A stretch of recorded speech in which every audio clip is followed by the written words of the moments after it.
కరీంనగర్ రాజకీయం హీటెక్కుతోంది. ఎన్నికల ముంగిట పొన్నం బండి సంజయ్ మధ్య మాటల తూటాలు పేరుతున్నాయి. తన తల్లిని రాజకీయాల్లోకి లాగిన బండి సంజయ్కి బుద్ధి చెప్తారన్నారు పొన్నం.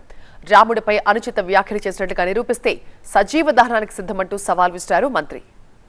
రాముని జన్మెక్కడని అడిగేంత మూర్ఖుడు ఉన్నాడు ఎవడన్నా?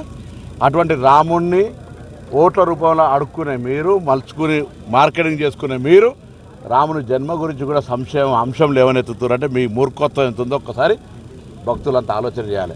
నేను ఎన్నడని అనున్నట్టుగా చూపెడితే నేను సజీవ దహనానికి కూడా నాకు నేనుగా సిద్ధం. అనని మాటలు ఆపాదించే విధంగా మాట్లాడితే నీ రాజకీయ రంగు తెలుస్తూ ఉన్నది. అదేవిధంగా నేను మా అమ్మ పేరు రాజకీయ అమ్మ ప్రస్తావన తెచ్చింది ఎవడు? అమ్మను రాజకీయాలకు తీసుకొచ్చింది ఎవడు?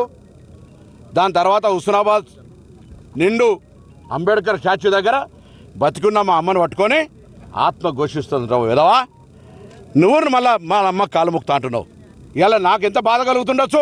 సంతానలేమి సమస్యతో బాధపడుతున్నారా? చింతించకండి. సుమారు 90,000 జంటలకు ఆనందం నింపింది ఓఎస్ఎస్ ఫర్టిలిటీ. ఈ రోజే 7825893600 కి కాల్ చేయండి. సంతానోత్పత్తి చికిత్సపై భారీ డిస్కౌంట్లు పొందండి. గుడ్ న్యూస్ చెప్పండి.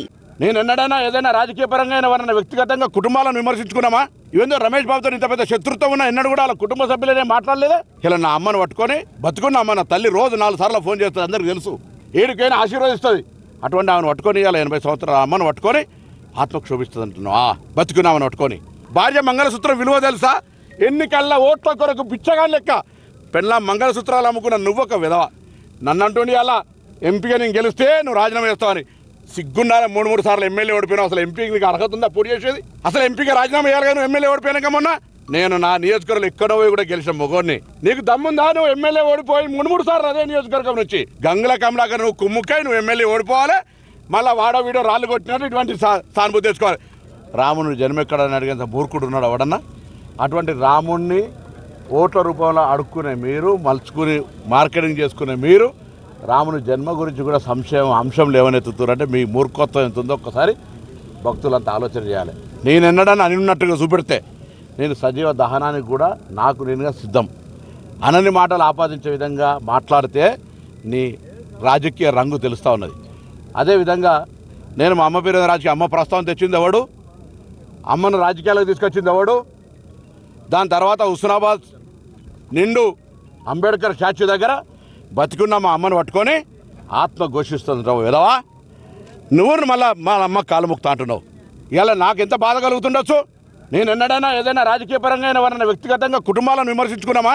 ఇవేందో రమేష్ బాబుతో ఇంత పెద్ద శత్రుత్వం ఉన్నా ఎన్నడూ కూడా వాళ్ళ కుటుంబ సభ్యులనే మాట్లాడలేదా? ఇలా నా అమ్మను పట్టుకొని బతుకున్న అమ్మ, నా తల్లి రోజు 4 సార్లు ఫోన్ చేస్తుంది, అందరికీ తెలుసు. ఏడుకైనా ఆశీర్వదిస్తుంది. అటువంటి ఆమెను పట్టుకొని ఇలా 80 సంవత్సరాల అమ్మను పట్టుకొని ఆత్మకు శోభిస్తుంది అంటున్నావా? బతుకున్నామని పట్టుకొని భార్య మంగళసూత్రం విలువ తెలుసా? ఎన్నికల్లా ఓట్ల కొరకు పిచ్చగా లెక్క పెళ్ళ మంగళసూత్రాలు అమ్ముకున్న నువ్వొక విధవ.